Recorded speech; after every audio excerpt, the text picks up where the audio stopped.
কি রে বাড়া, তোকে বিয়ে করেছি বলে যেমন তাই নাকি? তোর মা তুই যা বলবি তাই আমাকে শুনতে হবে নাকি বাড়া? তা ভাবিস না লাউড়া, গাড়ে লাদ মেরে সব ফেলে দিয়ে পালাবো বাড়া। আমার নামও মারাবাল ফটকে বাড়া। এখন আমি হারে হারে বুঝতে পারছি আমার আগেকার স্বামীটাই ভালো ছিল। মদ খেলে ও আমাকে ভালোবাসতো, কিন্তু তুমি আমার এমন স্বামী, তোমার সব সময় আমার জৈবনের প্রতি লোভ। আমাকে যত করে কাছে পাও তত করে তুমি আমাকে ভালোবাসো, তারপরে তুমি আমাকে আর ভালোবাসো না। আমি বুঝতে পারছি না। অতই যদি বুঝলি তা গান মারাতে তোর স্বামীকে ছেড়ে এলি কেন? আমার কাছে কেলা চুদি মাগি, তোর মা তুই তো আমাকে ফাঁসালি লো। কি বললে তুমি? মুখ সামলিয়ে কথা বলবে। আমার মা আর আমি তোমাকে ফাঁসিয়েছি? কেলা চুদা আমার কেলা মারাইছো নাকি তুমি? তুমি তো নিজেই বলেছো যে তোমার মেয়েকে আমি বিয়ে করব, সেইজন্যই তো আমি স্বামীর ঘর ছেড়ে এসেছি। আবার বকছো তুমি?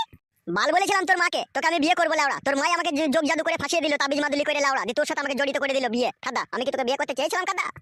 সত্যি তুমি আমাকে বিয়ে করতে চাওনি? আমার মা তোমাকে ফাঁসিয়েছে? হ্যাঁ লাউড়া, তোর মাই আমাকে ফাঁসিয়েছে লাউড়া, জিজ্ঞেস কর তোর মাকে। মা, ও মা, একবার এদিকে এসো তো। কি রে মা, কি হয়েছে কি? এত চিল্লাচিল্লি করছিস কেন জামাইয়ের সাথে? বালের জামাই? জামাই আবার কিসের? মারা যোগ জাদু করে ফাঁসিয়ে দিলে, তোমার বিয়েওয়ালা মেয়েটাকে আমার গলায় ঝুলিয়ে দিলে, দেখুন জামাই, বালের জামাই আমি।